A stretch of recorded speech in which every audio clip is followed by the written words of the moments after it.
السلام علیکم۔ میں نے اپنی پچھلی ویڈیو میں اسکیزوفرینیا کا ذکر کیا تھا اور اب میں اس ویڈیو میں جنات کا ذکر کروں گی۔ اللہ تعالیٰ فرماتے ہیں وَمَا خَلَقْتُ الْجِنَّ وَالْإِنسَ إِلَّا لِيَعْبُدُونَ، اور میں نے جنوں اور انسانوں کو اپنی عبادت کے لیے پیدا کیا۔ بے شک اللہ تعالیٰ نے جنوں اور انسانوں کو اپنی عبادت کے لیے پیدا کیا ہے، لیکن اللہ تعالیٰ نے جنوں اور انسانوں کو اپنی مرضی عطا کی ہے۔ چاہے تو وہ اللہ تعالیٰ کے احکامات پر عمل کریں، چاہے تو وہ ان احکامات پر عمل نہ کریں۔ بے شک اللہ تعالیٰ اس چیز سے بے نیاز ہیں کہ اسے جنوں اور انسانوں کی عبادت کی ضرورت ہے۔ اللہ تعالیٰ کی تسبیح تو فرشتے ہر وقت کرتے رہتے ہیں، اور کائنات میں موجود ہر چیز اللہ تعالیٰ کی تسبیح کرتی رہتی ہے۔ سبحان اللہ العظیم۔ اللہ تعالیٰ ہم سب کو دل سے اپنی عبادت کرنے کی توفیق عطا فرمائے، آمین۔ میں نے اپنی پچھلی ویڈیو میں 2 مثالوں کا ذکر کیا تھا کہ ایک مریض کو جانور نظر آتے تھے، تو ان کے گھر والوں کا یہ کہنا تھا کہ یہ جنات ہیں۔ جنات اللہ تعالیٰ کی بہت طاقتور مخلوق ہے، بھلا یہ کیسے ہو سکتا ہے کہ وہ ہر وقت جانوروں کی شکل میں آ کر لوگوں کے ساتھ پھرتی رہے اور کوئی فائدہ یا نقصان نہ پہنچائے۔ اگر کسی انسان کے پیچھے جن یا جنزادی لگ جائے تو وہ اپنے آپ کو ضرور ظاہر کرتے ہیں، مثلاً کسی طاقتور چیز جیسا کہ صوفہ، بیڈ یا میز کو ہلا دینا یا چیزوں کو ہوا میں اڑا دینا۔ اگر کسی انسان کے پیچھے جنات پڑ جائیں تو وہ نہ صرف اسے بلکہ اس کے ساتھ رہنے والوں کو بھی اپنی موجودگی کا احساس دلاتے ہیں۔ انہیں لوگوں کو خود کو ظاہر کرنے کی ضرورت نہیں پڑتی، بلکہ وہ اپنی طاقت سے لوگوں کو احساس دلاتے ہیں کہ وہ بھی وہاں موجود ہیں۔ اور دوسری مثال میں نے دی تھی کہ ایک شخص کو روحیں نظر آتی تھی، اور جہاں تک روحوں کا تعلق ہے تو روحیں زمین پر نہیں رہا کرتی، بلکہ وہ عالم برزخ میں چلی جاتی ہیں۔ کیا ایسا ممکن ہو سکتا ہے کہ بہت ساری روحیں عالم برزخ سے آ کر انسانوں کے ساتھ رہنے لگ جائیں یا انہیں نظر آنے لگ جائیں؟ بلکہ ایسا اس لیے ہوتا ہے کیونکہ ہمارے دماغ میں کیمیکل کی ڈسٹربنس ہو جاتی ہے۔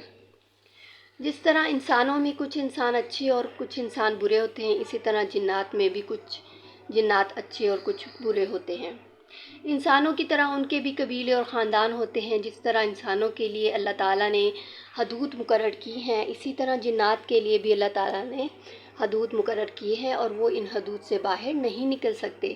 جنات کو اتنی اجازت نہیں ہے کہ وہ سرِ عام لوگوں کو دکھائی دینے لگ جائیں، اسی لیے وہ غائب شکل میں رہتے ہیں۔ میرے تجربے کے مطابق تو جنات سے زیادہ انسان ہی انسانوں پر زیادہ ظلم کرتے ہیں اور نقصان پہنچاتے ہیں۔ جب میں PIMH میں تھی تو میرے پاس مریضوں کے علاوہ بہت سارے قیدی بھی آتے تھے، بیڑیوں میں جکڑے ہوئے۔ کسی قیدی نے قتل کیے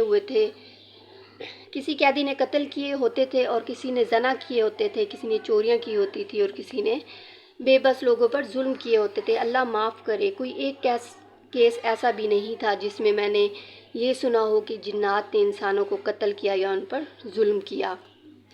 یہ لوگوں کی اپنی غلط سوچ ہے کہ جنات انسانوں کو نقصان پہنچاتے ہیں۔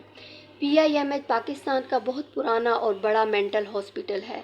PIMH کی عمارتیں بہت پرانی ہیں، تقریباً انگریزوں کے زمانے کی بنی ہوئی ہیں۔ ان میں سے کئی عمارتیں تو کھنڈر بن چکی ہیں اور وہاں انسان نہیں رہتے۔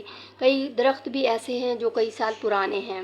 میں اکثر ان کھنڈرات میں سے گزرا کرتی تھی، لیکن میں نے وہاں کبھی یہ نہیں دیکھا کہ جنات ظاہر ہو کر لوگوں کو ڈرا رہے ہیں یا انہیں مار رہے ہیں، بلکہ وہ تو زیادہ تر غائب شکل میں ہی رہتے ہیں۔ آپ لوگوں کے گلی محلوں میں، شہروں میں، دیہاتوں میں کئی ایسے ویران گھر ہوں گے جن کے بارے میں یہ مشہور ہوگا کہ یہاں جنات رہتے ہیں۔ کیا کبھی آپ لوگوں نے یہ دیکھا کہ جنات وہاں ظاہری شکل میں چل پھر رہے ہیں یا لوگوں کو گھسیٹ کر ان گھروں کی طرف لے جا رہے ہیں؟ یقیناً نہیں دیکھا ہوگا۔ اللہ تعالیٰ نے جنات کو اجازت دی ہے کہ وہ قبرستانوں میں اپنا بسیرا کر لیں، تو کیا کبھی آپ لوگوں نے جنات کو قبرستانوں میں موجود درختوں پر ظاہری حالت میں دیکھا ہے یا خوفناک آوازیں نکالتے سنا ہے؟ یقیناً نہیں دیکھا ہوگا، نہ سنا ہوگا، کیونکہ اللہ تعالیٰ نے انہیں اتنی اجازت نہیں دی کہ وہ سرِ عام انسانوں کو نظر آئیں۔ اسی لیے میں ایک نصیحت کرنا چاہوں گی کہ ایسے لوگ جو کہہ رہے ہیں کہ انہیں جنات نظر آتے ہیں یا روحیں نظر آتی ہیں یا عجیب چیزیں نظر آتی ہیں، تو ان کی ذہنی حالت کی طرف بھی ضرور توجہ دیں۔ کہیں ایسا نہ ہو کہ مریض ذہنی بیماری سے پاگل ہوتا جا رہا ہو اور آپ دل نکالنے کے پیچھے لگے ہوئے ہوں۔ اللہ تعالیٰ سب کو اپنی حفظ و امان میں رکھے اور ہدایت عطا فرمائے۔ اللہ حافظ۔ اس ویڈیو کو سبسکرائب کریں اور زیادہ سے زیادہ لائک اور شیئر کریں۔ Thank you so much.